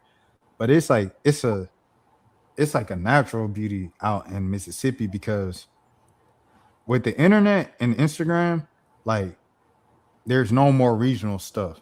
Like, you know what I'm saying? Like the women in Jackson, Mississippi are starting to dress and present themselves like the baddies in Atlanta, you know, all over the country. You go to the West Coast, you go to a black club in the West Coast, them women dress the same way the women in Atlanta dress. Like, because everything's the same now with Instagram and fit pics that go viral. But it's like a lot of their beauty is just a lot more kind of just like down south in general. You get, I mean, I wouldn't say in general because Atlanta's become like BBL Central and stuff like that, but it's just cornbread fed, you know what I mean? Like natural thickness, like natural, just beautiful, just like, you know what I mean? Shapely bodies, like you say, not to sound too horned out or whatever, but I get what you're saying though. Yeah, that's what it is, you know what I'm saying? Yeah. So I think that's the beauty of the women in Jackson, Mississippi, and Mississippi in general. You know, they just have well proportioned, you know what I mean? Because the diet and stuff like that. And then if you're out in a rural area and you on a farm, living on a farm is a workout. No, facts. Yeah, people be talking about yeah, you know, one day I wanna retire and own my own farm. And bro, that's a full-time job, like for real. Yeah. Unless you got the money to pay somebody to, you know, to do, you know what I mean, to do certain stuff. But like that's, you know, nah, that's definitely crazy. But yeah, shout out to the, you know, listen, man, you know, just tie everything back to the Pooh Shiesty Gucci Mane saga. Saying it like it's like Dragon Ball Z or something like that. Yeah, man, I just listen. Pooh Shiesty's is unfortunately, I don't want to speak negativity into existence, but it's kind of just over with. Just realistically, like he's not. Gucci Mane basically just letting it be known, like, okay, I'm telling, and I'm not saying telling in a negative way, but shout out to Jeezy the Snowman. Yeah, it just is what it is. Like he's more than likely. I think he's already identified him. He made a song about it. He pretty much said what happened. It's on camera, allegedly. Yeah, so yeah, it's sad, but yeah, he's cooked. The circumstance, like his second felony, like not second felony, but like second. I think it might be a second felony actually. I don't know, man. Yeah, prayers for all parties involved.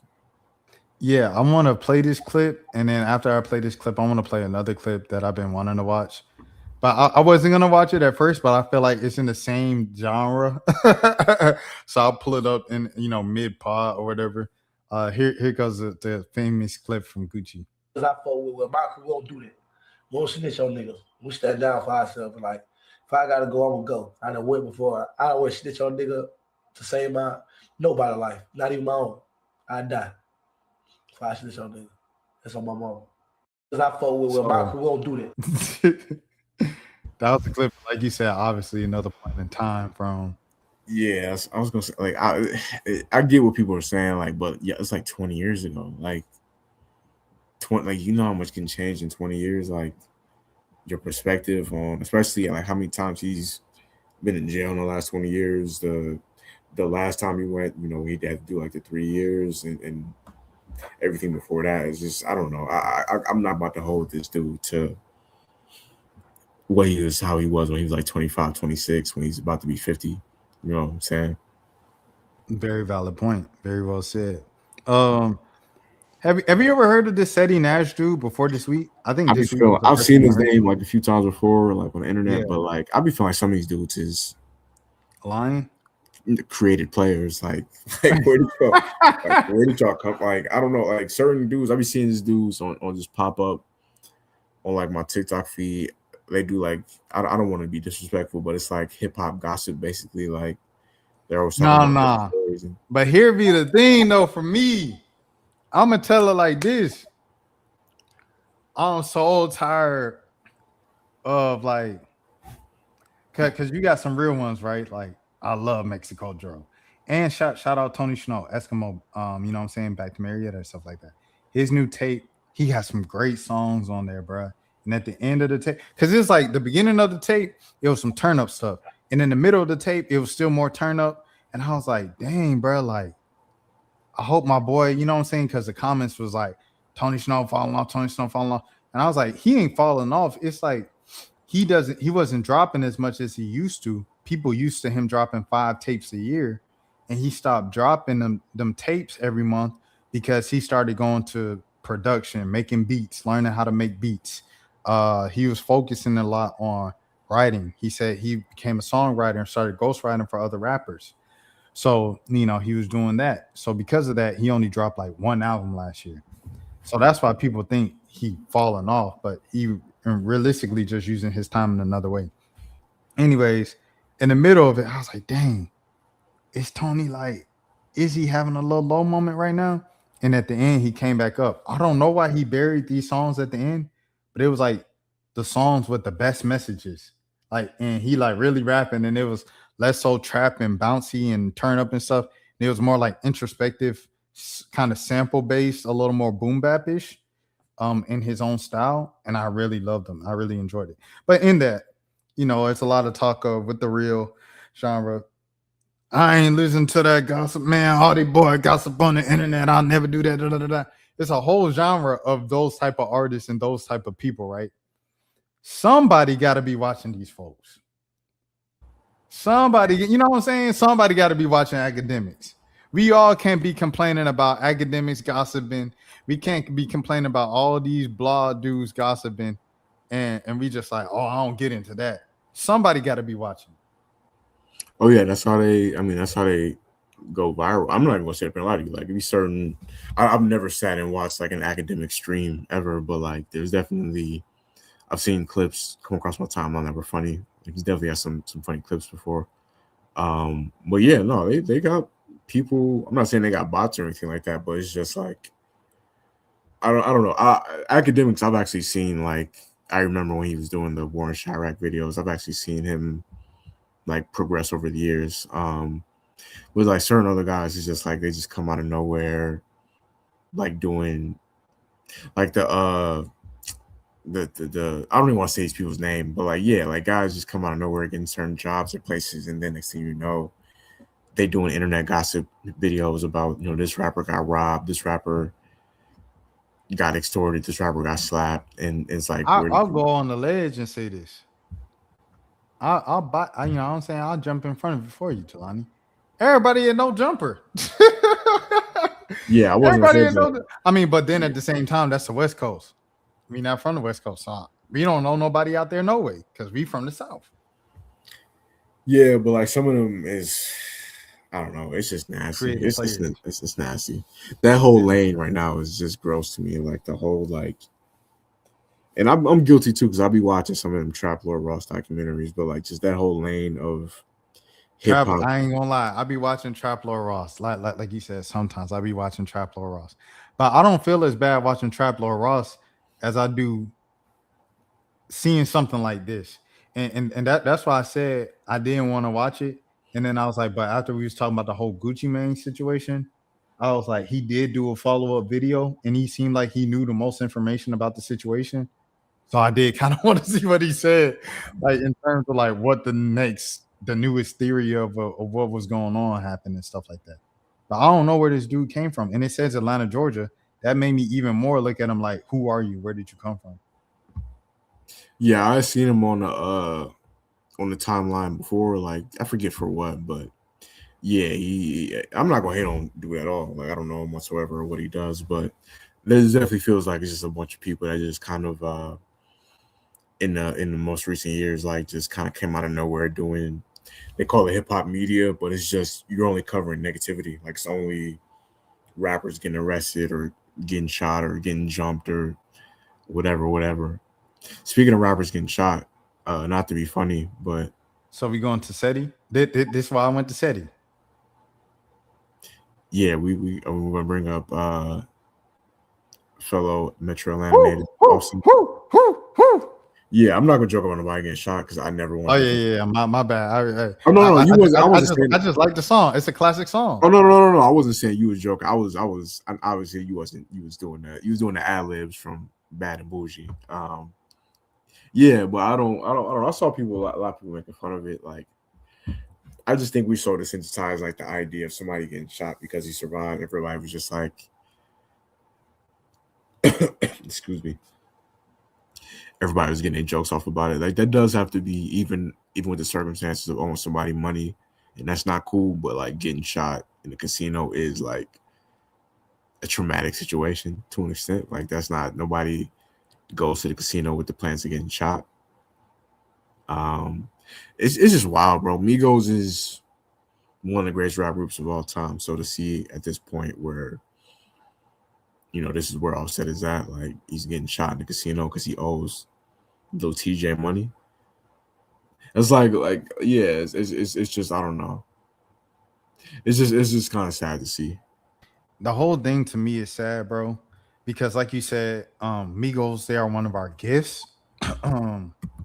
They provided us so many memories, and I think if anything, this reminds us to continue to celebrate Travis Porter. Like, yes, let Travis Porter do every 404 day. Let Rich Kids do every 404 day. Let them hop on the albums and the mixtapes that want to celebrate and acknowledge Atlanta nostalgia in the 2010s and the 2000s, the late 2000s. Like, because them jokers, as much as, because you can only imagine how much money they done lost. You know what I'm saying? Like, to be Travis Porter booking every week, and then it seemed like they were going up and up. Like they were the hottest in Atlanta. They had Atlanta on lock from 08 to 2010. Then all the way turned up, took them to the new level. And then 2011, they had the freaking song with Tyga, which was a mainstream song that's still playing everywhere to this day. So they probably thought in 2011, oh, we just going to keep going up. They probably thought they was going to get to where Migos got.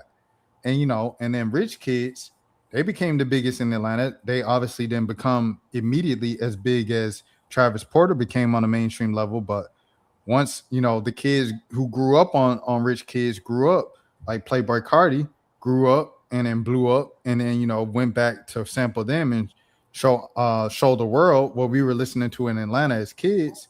Now Rich Kids is mainstream and pushed to the forefront, Schoolie, and you see the ba ba ba become a TikTok song and everything like that last year. Like they're getting their flowers now. I'm saying all this to say, like, it's good to see those guys still healthy. Them jokers ain't getting no huge trouble. For the most part, they all still living, if not all of them still living.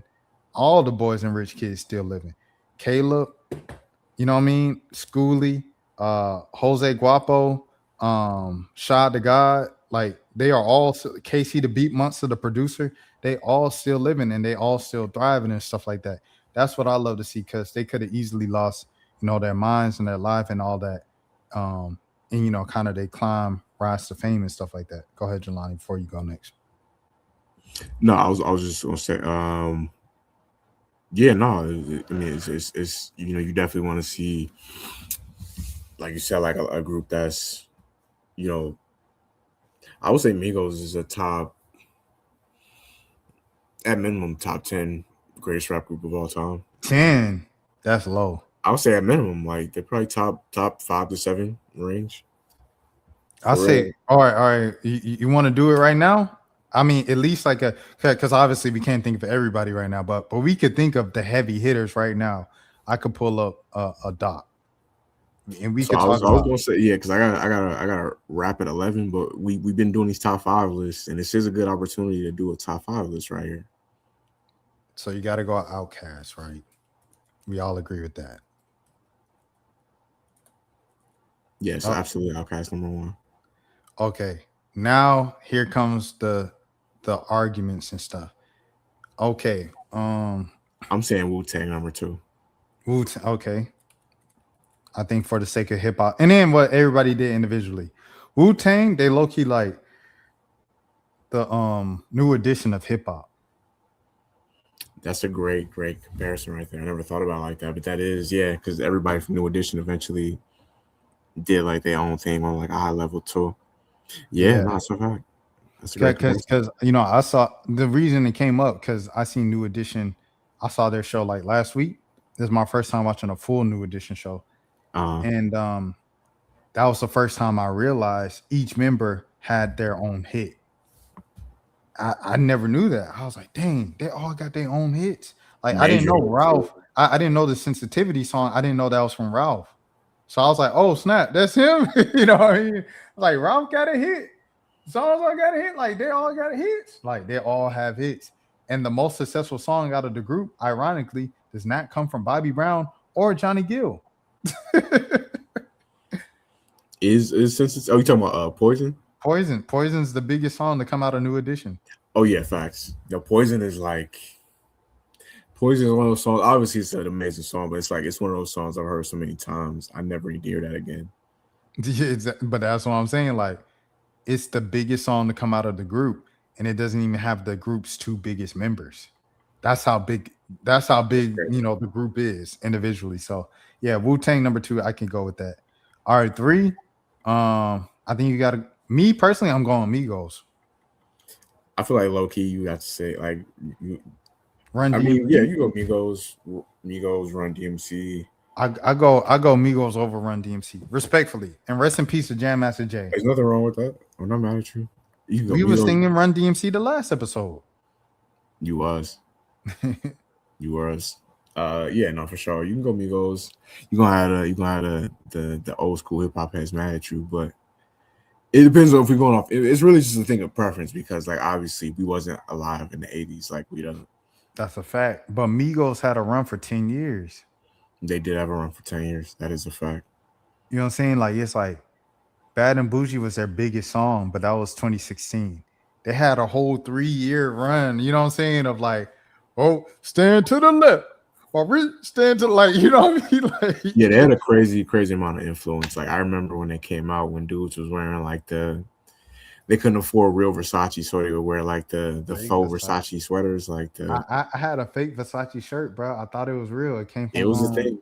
You wasn't alone. It was a whole. It came from what's the little joint that was up on? They used to be on Windy Hill. It was like In Fashion or bro. It was like market. Not Burlington Coat Factory, bro. But it was by like the no, not Windy Hill, Cobb Parkway. I don't know why I said Windy Hill. Up on Cobb Parkway, right? So you got Cobb Parkway. Say the Big Chicken all the way down here, Roswell Road, everything like that, right? You go keep going, and now you kind of close to the side of the Battery and Cumberland Mall and the Target down there and the Best Buy down there, right before that, like I said Windy Hill because I guess like Windy Hill is right before Windy Hill on the Car Parkway way. And it used to be back here. They changed it. It was a big old department store. It wasn't Burlington Coat Factory, but it was something under that gauge. That's where I used to get my jerseys at too. What's it called, like Value Village or something like that? Nah, but it was like it's kind of like that vibe, but it was like a bigger store. You know what I'm saying? It's like as big as Burlington Coat Factory, but it wasn't called Burlington Coat Factory. I know there used to be a store called Top Fashion over there. Like, does Value City count? Is Value City? Value City is what I thought the name was. Yeah, I said Value Village. Value. Let me see. I'm looking up Value City right now. They saying furniture. I don't want no furniture store. No. GA. So it was a furniture store. Value Village. Nah, it was let me see. Cobb Parkway. Okay. We gotta go. All right, hold on. But anyways, that's where I got the fake Versace at. Yeah, no, I definitely, yeah, it was a thing for sure. It definitely was a thing. It was yeah, no, it was definitely a thing at the time. Yeah, we go run DMC number 4. Number 5. Me personally, see, it would be a toss up between, for me personally, I'm going UGK, but hold on. If we're talking off Impact, 3 6 Mafia would have to be in there. 3 6 Mafia, because 3 6 Mafia is Migos flow. I low key would have 3 6 Mafia over Migos, if I'm being for real. For me personally, because of the flow, just off like Impact. Like I don't even feel. I feel like the sound of hip hop isn't what it becomes. Like as far as like trap music without 3 6 Mafia. Migos got too many hits, bro. They have more hits. 3 6 Mafia. 3 6 Mafia had the biggest hits. Yes, they got the Oscar-winning song "I Gotta Stay Fly," and then the that's the most sampled rap song ever, right? 100% salute. But like Migos got like hits and then hits and then like, you know what I mean? See, I feel like 3 6 Mafia got bigger hits, but Migos. I'm not. Excuse me. I feel like Migos, but they don't have more hits though. I feel like Migos got bigger hits, but than 3 6. I do. I feel like Migos got like Bad and Bougie is one of the biggest rap songs ever. Facts. Like that song was a moment in time. You know what I'm saying? Like, but that's not even counting like Fight Night. That's not even counting Handsome and Wealthy, Hannah Montana, Versace. Obviously, like I don't know. You know, it's a toss up. I just feel like with 3 6 Mafia, the thing is production too. Like, and then you get like Project Pat with it. You know, he technically wasn't a member of 3 6, but he was like associated with them. Yeah, I don't know. It could go either way. It could go either way. So with this, right? Because here's what I was thinking for number 5. Shrimp Life. I can't put I can't. The run was too short. Short. It was. But boy, when them boys like that first joint, Shrimp Life 1, not one miss. And Shrimp Life 2 was nearly not as good, but it had their biggest song, ironically. Yeah, Black Beatles was a great song. What was the first thing off there? Look Alive was I love that song. Look Alive. That was a great song. Be the highlight of my night. Yeah, that was a great song. And that's Marietta. I mean, even though them boys from Mississippi, Mike Will Marietta. Yeah, that's right. Do you know what high school Mike Will went to? I think he went to Cal, I believe. Oh, I never knew what high school he went to. And I looked it up before. I couldn't find it online. I know he went to Georgia State. Yeah, Cal, that's East Cobb too. I forget about Cal. It's a lot of high schools in Cobb. Yeah, it's a lot of Sprayberry. High schools. Yeah, Sprayberry. Shout out Big Fo Flage. She about to get drafted. She in New York City right now. She was filming a rap video at the hotel of all the draftees and stuff. I said, boy, she don't stop working, boy. Yeah, I'll be forgetting about certain schools. Yeah, I wouldn't personally have like if my list, I would probably have either Mobb Deep or UGK next. So you going? I get it for the rap purists and stuff like that, But Ray Sherman had hits, bro. Like, you know what I'm saying? Like, we can't downplay that, bro. It's definitely a preference thing because like it's all going to depend on, like I said, like what you grew up on or like age you was. Like we the same age, obviously. So I definitely remember being like 19 when the first Ray Sherman album came out. Like that whole album rang off. Like pretty much every song besides one or two got released as a single off there. Somebody gonna get her. She's dancing like a No flex. Oh, nah, hey, I'm keeping Ray Sherman here. Shout out Mobb Deep, man. You know what I'm saying? I'm keeping Ray Sherman here, man. Let's go Mobb Deep right here, and then Tribe. Should we go Tribe here? See, we bugging. We got. That's what I'm saying. That's what I'm saying. Like it's Q-Tip birthday. You know what I'm saying? Happy birthday, Q-Tip.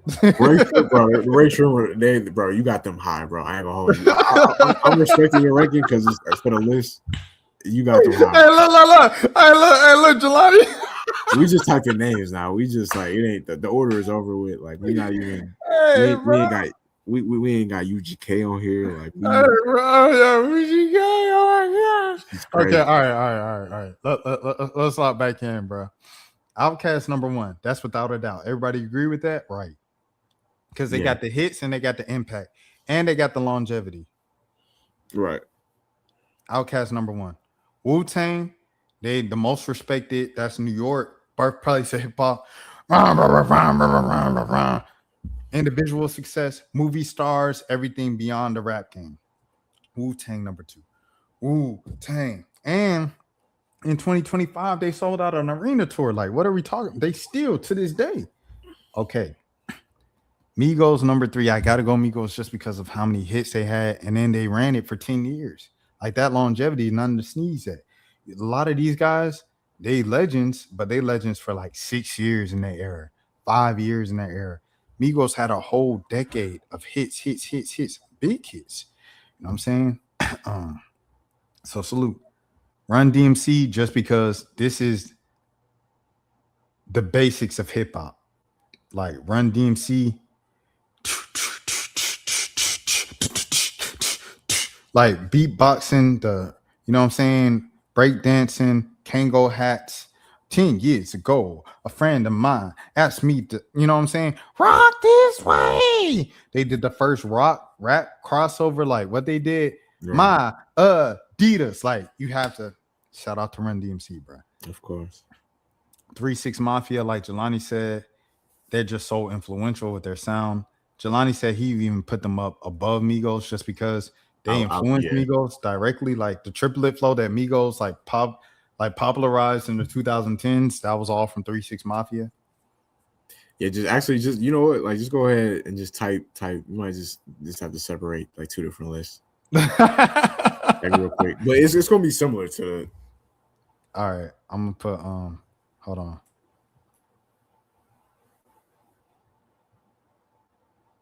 Wait, hold on, because then we might as well keep it the same. Because I don't know if you would even have like certain people on yours from this one right here. Like, hold on, let me go.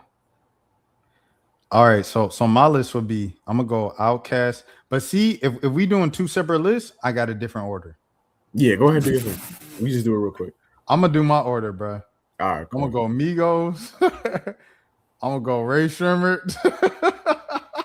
Yeah, because it's all perfect. It ain't no wrong answer. I'm gonna go Run DMC 3 6. I'm gonna go Wu-Tang 6.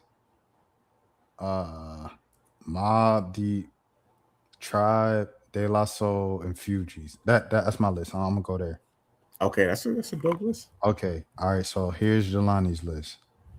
Oh, and then well, I guess UGK. I don't know if you put that as 11, but I'll just say UG because you have to mention them, like you said, bro. Of course, yeah. Oops, I mean my scenario.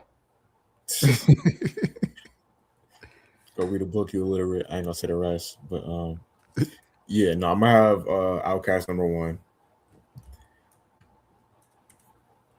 We're gonna go Wu-Tang number 2. Wu-Tang. For historical purposes, not to say that they're my favorite, but just like cultural impact, I'm gonna say Run DMC number 3. Okay.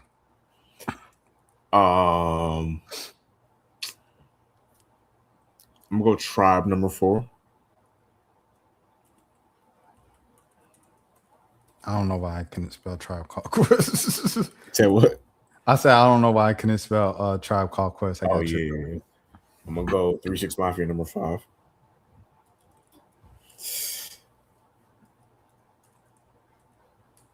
Okay, I'm gonna go.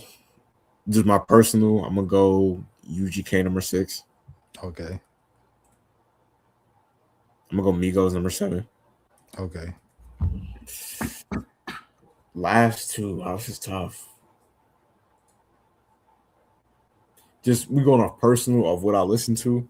Or you could do 11 if you want to, just to be, you know what I'm saying?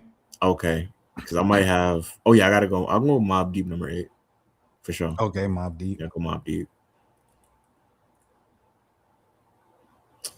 Number 9. I'm gonna pick a wild card that, like, if you know about the group The Far Side from LA. Oh Yeah. Yeah. I'm gonna go to Far Side. My dad put me up on them like coming up as a kid. It was crazy because I seen someone from LA that was like, we didn't give Far Side like what they wanted. Like, I mean, what they deserve in terms of their credit. And it was like, and I'm speaking of more than just passing me by. And I was like, bro, like, you expect everybody to just know every song? They had a bunch of his songs though. Like they had some, like the Drop music video was like an iconic music video. They had some. Obviously I wasn't there in real time to know like how big the songs were, but like they had like a few. They had like relatively like 4 or 5 relative hits for their time. Jermaine Dupri brought him out for the at Essence Fest for the Quincy Jones tribute. Oh, that's crazy. Yeah, because I guess they sampled Quincy Jones and like passing me by. Yeah, I feel like it's one I'm gonna end up missing. If we're doing 2 more. So off top, you already have. I'm trying to think. Oh no, you okay? So someone got to be out if you have Far Side because I don't have. I haven't had. See, the thing about that, I recently, I didn't really start getting into De La Soul music until like the last few years because their music wasn't on streaming for so long. Yeah. Like Tribe was always on streaming. So like 2011, 2012, when I'm first starting to go back and like really listen to a lot of 90s rap as a teenager. Yeah. It was like right there for me to be able to listen to their album. Like I had Tribe Called Quest album downloaded on my phone as like a teenager in 2012. You know what I'm saying? Right. And then a lot of these other acts, if you know, either I went back and saw them or I lived through it in real time.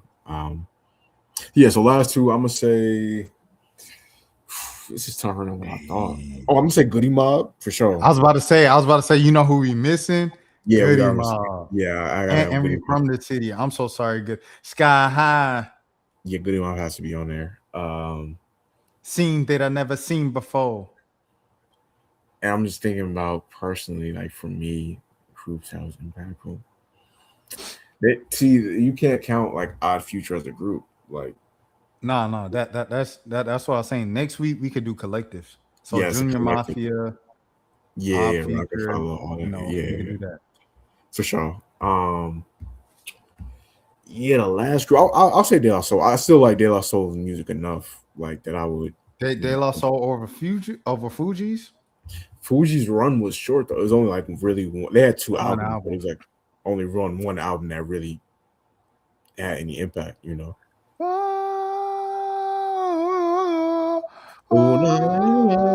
Come on, man. Oh, yeah. Crazy hits on there. Crazy hits. Yeah.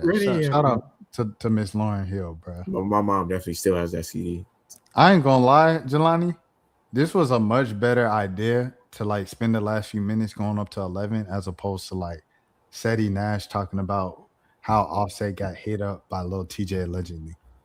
Yeah, you know, we gotta end it on a positive note, you know. And a productive note. Like I felt like this was a real manly conversation. Facts, it wasn't chatty patty-ish in the words of Dame Dash. You feel me? Because sometimes I feel like as much as I stream and stuff like that, I go into like the chatty patty sphere, but I be trying, you know what I'm saying? I be trying to hold on to my dignity. Like, this is not me. Like, I pay bills, y'all. You know what I mean? Like, I'm really a real man. Like, I sit down and talk about DeMar DeRozan versus some random other NBA player, like in my free time with my friends. Like, I really be having manly discussions. Yeah, I'm looking for like if you podcast, it's almost unavoidable to a certain extent. At some point, you're gonna have a chatty patty-ish conversation, but you try to just keep it to a minimum. You don't want to be, like I said, That's we don't a want to great be. way to put it. And Yeah, then I feel like if you do something negative, you got to do something positive. yeah. You definitely want to do. We like we said, we try to like even I don't know any of these people like, but I definitely try to just keep it at least somewhat respectful. Like in certain For situations sure. where we got to cover certain stuff. I don't want to make it like personal because one day I do think that we are going to blow up, and I don't want to.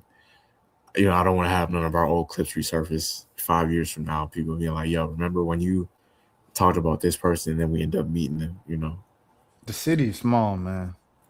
Yeah, facts. The city is small and smaller than I even knew. Hold on. I'm trying to pull up the dang population again. Where is that? Oh, okay, there it is.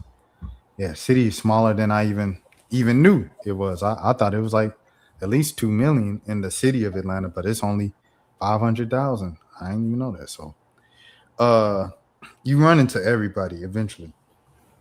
And you know, you're saying before, we gonna blow up eventually and stuff like that. It's some big people watching us right now. Like, so like I've always had this theory um that Tyler was subscribed to my channel because like I would be like interviewing artists in Atlanta and then he would co-sign them afterwards. Like Veda, I interviewed her and he started liking her stuff on Instagram. And this was right after I did the video of Tyler doing the pop-up in Atlanta. And that's like one of my best performing videos on my channel. And so I'm pretty sure he's seen that before because he talks all the time about watching YouTube videos and like watching people's songs with 15 plays. And like he says, this person has no idea that I'm watching this right now. And so he said, you just never know who's watching. And then J. Cole came out and he said he has no social media. The only social media thing he uses is YouTube. He just be on YouTube all day. And so I'm pretty sure, you know what I'm saying? I say all this just to say, like, even at the low numbers, I know it's big people watching. Facts. I definitely you never know. Like people, it's been times when obviously I'm not no celebrity, but it's been times myself when I've listened to a song with like 30 something plays on it and vibe to it. You know what I'm saying? Like yeah. So I could see. We know like Jay-Z has a burner account. We know like certain big For name sure. celebrities have burner accounts for sure. Well, what really tells on them is when they release new music. Because like Yeah. they be doing the references and it's like, how do you know who Charleston White is? Yeah, he did. J. Cole did. Yeah, he did say he had a Charleston White bar. That'll let you know. Like Jay-Z's good for that. Jay-Z won't sleep on nothing. But like you listen to a Jay-Z song, everything that's happening, he'll let you know. It was another one. It was another joint I wanted to bring up too. What was it? I was watching the dang AD interview with Draymond Green, right? Anthony Davis. And so he's talking about he was talking about when he got traded for Luka. You know who the first player said who called him was after Sean tweeted it? Cool.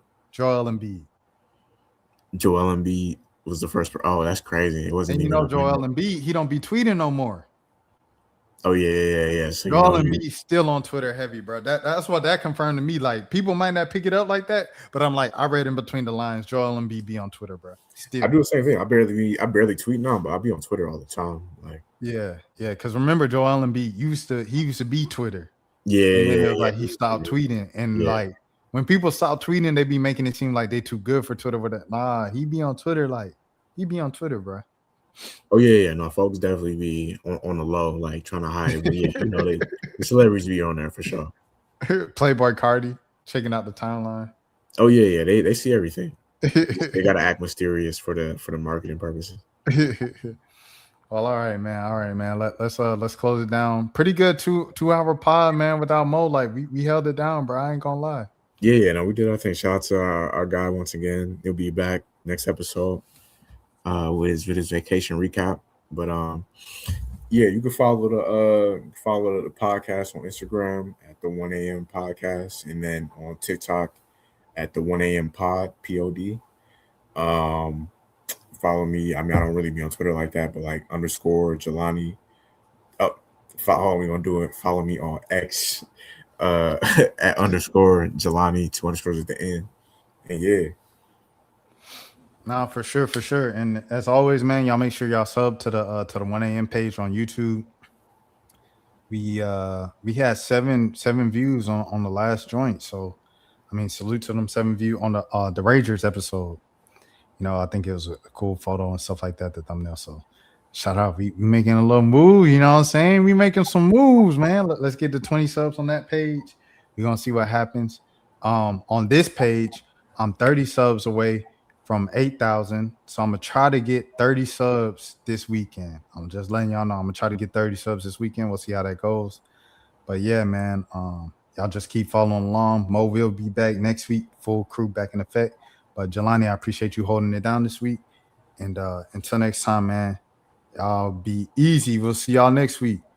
Peace. Now, throw your motherfucking hands. Get 'em high.